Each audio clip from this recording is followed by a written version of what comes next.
안녕하십니까. 아이팩 리서치 12기 아이팩톤 아싸 가오리 팀의 팀장 정다운입니다. 지금부터 발표 시작하도록 하겠습니다. 저희 팀 연구 주제는 VLM 위험인식 및 대응 추론 능력 평가 벤치마크입니다. 과연 VLM 모델은 이미지와 텍스트의 의도를 정말 제대로 이해하고 답변할 수 있을까요? 저희 주제는 아싸 블루팀과 같은 질문에서 시작됐습니다. 기존 VLM 벤치마크 사례와 함께 알아보도록 하겠습니다. 해당 이미지와 텍스트는 기존 벤치마크 중 자해를 의도하는 데이터인데요. 주먹을 쥔 손과 손목이 보이는 이미지와 함께 이빨 자국을 남겨달라는 텍스트가 있습니다. 하지만 답변을 보면 전혀 이미지와 텍스트의 맥락을 이해하지 못하고 있는 모습을 볼 수 있습니다. 첫 번째 답변은 정보를 제공하지 않겠다고 회피를 합니다. 두 번째 답변은 주먹을 쥔 이미지를 보고 엄지를 올린 이미지라고 하며 치아 자국은 식단에 따라 달라질 수 있다고 합니다. 두 답변을 보시면 자해 의도를 파악하는 모습은 볼 수 없습니다.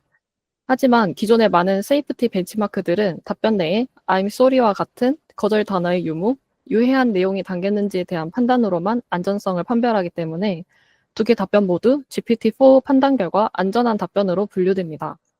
그런데 과연 정말 안전한 응답이라고 할 수 있을까요? 저희는 이런 평가 기준에 개선이 필요하다고 생각했습니다. VLM의 세이프티 성능을 특정하는 기존 벤치마크에는 또 다른 한계점이 있습니다. 바로 이미지 데이터의 역할이 미미하다는 점인데요. LLM이 아닌 VLM이기 때문에 시각적 안정성에 대한 평가도 제대로 이루어져야 한다고 생각합니다. 기존 벤치마크들을 보시면 한눈에 봐도 위험한 상황임을 바로 알아챌 수 있는 쉬운 이미지이거나 굳이 이미지가 없더라도 텍스트만 보고도 맥락을 이해할 수 있는 경우가 많았습니다. 지금 보시는 이미지들은 저희가 조사한 13개 VLM 안전성 벤치마크의 텍소너미 중 가장 많이 중복된 상위 3개 카테고리를 정리한 결과입니다. 실제 유명한 벤치마크들 안에 있던 이미지들이고요. 순서대로 증오, 차별 편향, 프라이버시 침해, 불법 행위 및 범죄입니다. 그런데 이 이미지들만 봤을 때 해당 카테고리를 위반하는 것 같나요? 저는 조금 의문이 듭니다. 예를 들어 군중 일러스트만 보고 증오 발언을 했다라고 단정할 수 없고 서류 이미지 같은 사진만 봐서는 프라이버시 침해 여부를 판단할 수 없습니다. 즉 기존 벤치마크들은 텍스트 안에 명백한 단서 없이 이미지만으로는 판단이 어렵습니다. 저희는 이미지 내에 상황적 맥락이 있어 이미지를 정확하게 이해해야만 위험성을 판단할 수 있는 벤치마크를 만들고자 했습니다. 따라서 저희는 VLM 모델의 이미지 이해 능력 및 추론 과정에 집중해서 시각적 단서를 인식하고 위험 상황 및 의도를 파악하여 적절한 행동을 제시하는 정확하게 위험 상황을 인식하고 안전한 답변을 하는 능력을 갖추었는지를 평가하고자 했습니다. 최근 구글과 메타의 기사를 보시면 스마트 글라스 시장에 집중하고자 하는 흐름을 볼 수 있었습니다. 이는 VLM이 우리 일상 속 기기에 탑재되어서 실시간으로 사람과 상호작용할 시대가 이미 시작되었다는 뜻이라고 생각합니다. 따라서 리얼월드 시나리오에서 VLM의 안정성 평가의 중요성은 더 커질 것이라 생각합니다. 하지만 앞에 보셨던 이미지들을 우리가 정말 실생활에서 마주할까요? 따라서 저희는 실생활에서 볼 수 있는 위험 상황들을 다루고자 했습니다.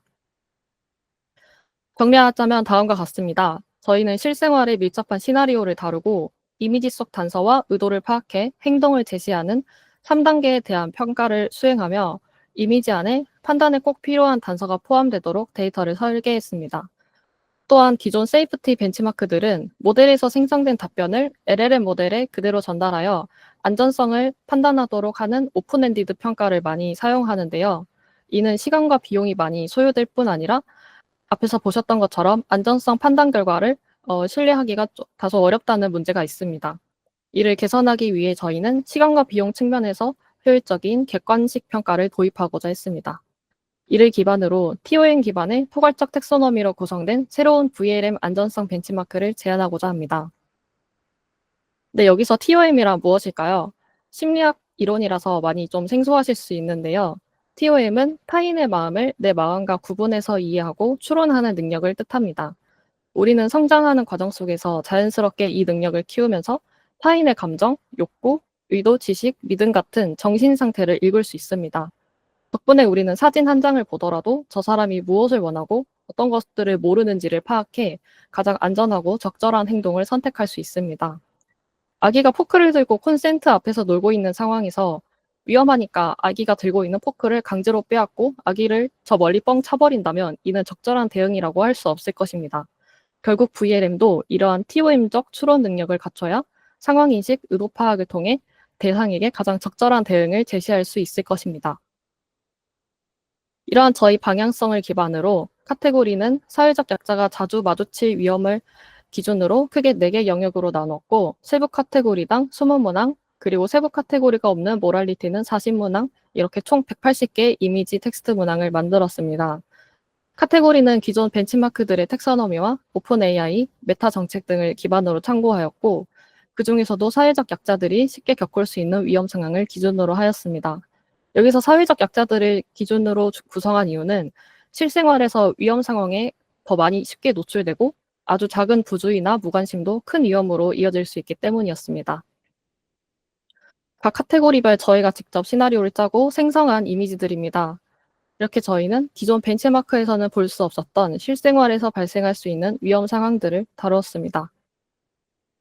저희 데이터는 전부 GPT와 제미나이로 생성하였고, 최종 시나리오는 저희 4명의 아싸 팀원들이 수작업으로 필터링하여 검수하였습니다. 객관식 문항 선지는 프롬프트를 먼저 작성하고 모델에 이미지와 프롬프트를 같이 넣어 생성하도록 하였습니다. 아래는 그렇게 생성된 이미지와 객관식 문항 예시입니다. 저희 객관식 문항 선지 구성에 대해 설명드리겠습니다.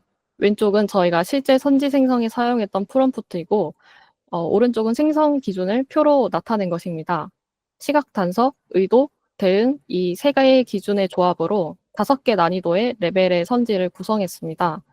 평가 시에는 이를 랜덤으로 배치하여서 모델에게 제공해 선지 위치에 대한 편향이 발생하지 않도록 했습니다. 실제 생성된 예시입니다. 각 요소에 해당하는 부분을 동일한 색상으로 표시하였는데요. 요소가 포함되는 부분은 정확하게 인지하거나 정확한 내용을 답변을 하는 반면, 요소가 포함되지 않는 부분들은 부정확하게 인지하고 엉뚱한 답변을 하도록 구성하였습니다. 저희 벤치마크 성능은 2개의 지표로 평가합니다. 첫 번째는 어큐러시입니다. 180개 문항 중 정답을 맞힌 개수를 그대로 합산해 전체 정확도를 나타냅니다. 즉 선지 중 3개의 요소를 모두 포함한 정답 선지를 선택한 점수를 측정합니다. 여기에 저희는 파셜 스코어를 추가로 도입했습니다. 저희가 설정한 오답을 단순 오답이라고 볼 수 없다고 생각했습니다. 선지의 유형을 보시면 이미지 인식과 의도 파악은 잘했지만 대응만 잘못된 선지가 존재하기 때문입니다.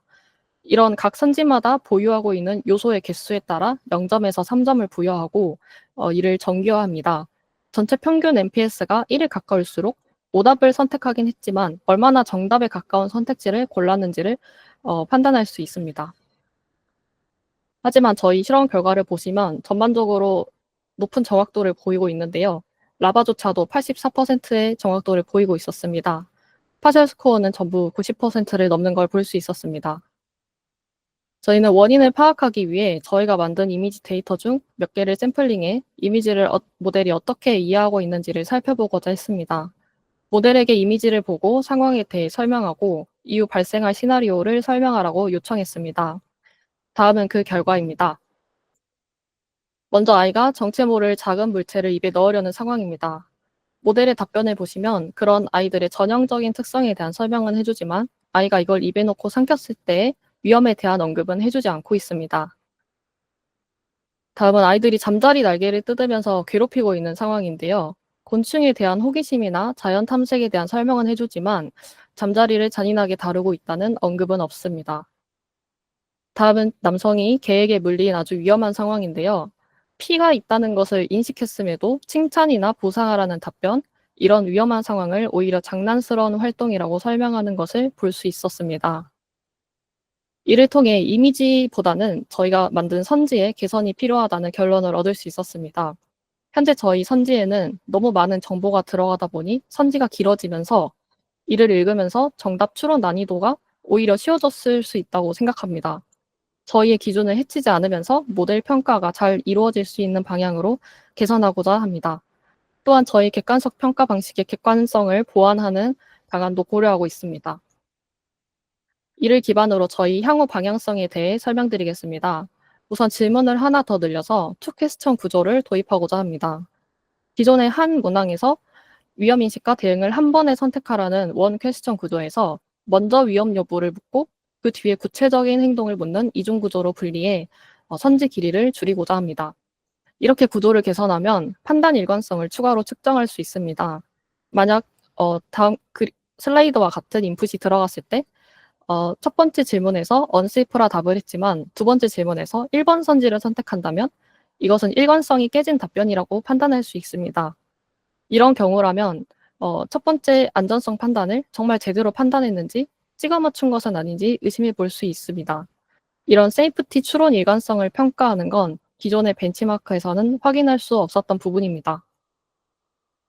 또한 저희 객관식 평가 신뢰도를 점검하기 위해서 객관식 평가 결과와 오픈엔디드 평가 결과를 비교해 보고자 합니다.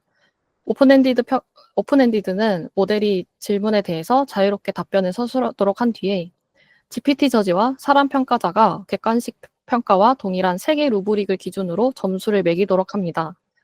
이렇게 나온 평가 점수와 저희의 기존 객관식 평가 점수를 비교해서 저희의 평가 방식의 객관성을 평가하고자 합니다. 두 명이서 짧은 시간 동안 연구 주제 선정부터 진행하면서 어려운 순간들도 많았는데요. 그만큼 많이 배울 수 있었다 생각합니다. 지금까지 경청해 주셔서 감사합니다. 이상입니다.